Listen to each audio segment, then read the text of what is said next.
As often in this series, I've been pausing at the outset just to offer a moment of care. And in this episode today, we're touching on that tender space where our longing for closeness meets our fear of being seen. It might stir some grief or hope, or perhaps even both of those. But pause if you need to. Come back when you feel ready, because there's no rush here. But welcome. Let's begin. You weren't meant to heal in isolation. You were meant to heal in the presence of someone who sees you, and in seeing you, they stay. See, that's what intimacy really is. Intimacy isn't really about romance or sex or even intensity, but it's more about presence, about witnessing, about safety. Intimacy I define as intimacy. And it's one of the most powerful forces for healing, I believe, that exists. Because the thing that breaks in trauma is not just your sense of safety, it's your sense of being safe while you're still being seen. And I think grooming movements like the 764 know this. That's why they don't start with ideology. They start with this counterfeit form of intimacy. They give you attention. They offer you belonging. They see you strategically, though, but only the part of you that serves their scripts, only the version of you that fits in their control parameters. And the moment that you begin to diverge, that intimacy disappears, because it wasn't intimacy. That was incentive. That's what makes real intimacy so different, so disruptive. Because real intimacy, it doesn't require performance. Real intimacy does not demand agreement. It doesn't really hinge on your usefulness. You see, real intimacy says things like, I'm not leaving because you're human. I'm staying because you're human. But let's maybe just take a moment and name what I feel to be the problem. And that is, I think that most of us, we were never taught how to hold that kind of intimacy. And I don't think we definitely were taught how to receive it either. See, instead, we were taught that vulnerability is risky, that being seen is dangerous, and that sharing too much makes you needy.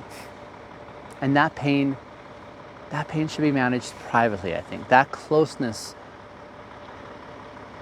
requires perfection of some sort. So that's what I think we've heard.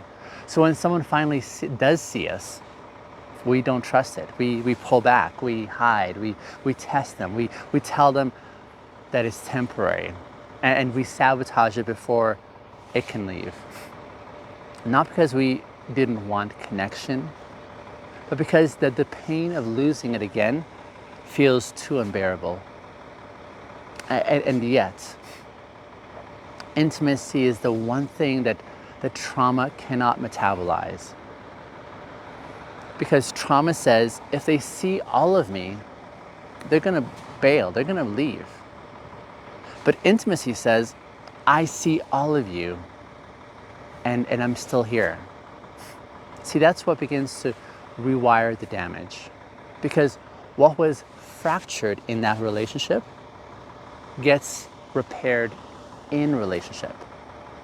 Not all at once, not through one person, but through repeated, safe moments of being seen without being punished. 764 grooming movements cannot offer that. It only offers attention that's wrapped up in an agenda, or validation with a hook, or presence that has a leash attached to it. But intimacy is presence without the performance. And that's why it has the power to heal. So let me say this clearly. You don't need perfect relationships to heal. You just need honest relationships. Brave ones where silence is not punishment, and where honesty is not deemed or seen as betrayal. You need spaces where it's okay to say things like, I'm scared to be this close, or I don't know how to let you in, or I want to trust you, but my body is still feeling afraid, or I need you to stay even when I'm messy. See, that's the intimacy that we're talking about. Not the highlight reel, not the trauma bonding, not the emotional dependence, but that sacred middle space, if you will, where you get to be messy and you also get to be loved at the same time. See, that space is rare, but it's not a fantasy. It's something that we can build. And we can do this progressionally, brick by brick, conversation by conversation, boundary implementing by boundary implementing, rupture and repair. And that's how we unlearn the lessons that systems like 6764 have burned into us. That you're only lovable when you're agreeable, or that presence must be earned, or that care only comes at your compliance, or that honesty will cost you your place in this community. None of this is true. But you won't know that in theory, will you? You'll only know it in practice. Which means that you and I have to risk being seen a little bit at a time. And in the presence of people who have done their own work, and who don't need to fix you, and who won't weaponize your vulnerability. People who can actually hold space without turning it into a spotlight. And if you've never had that, if it still feels like a fantasy, then maybe you get to become that first. The one who offers it, the one who listens without trying to fix, the one who stays present when someone else shares their scary thing, the one who says, oh, me too, when it's safe to do so. Because when you become intimacy, you attract it as well. And then you start to normalize it. And then you start to expect it as well.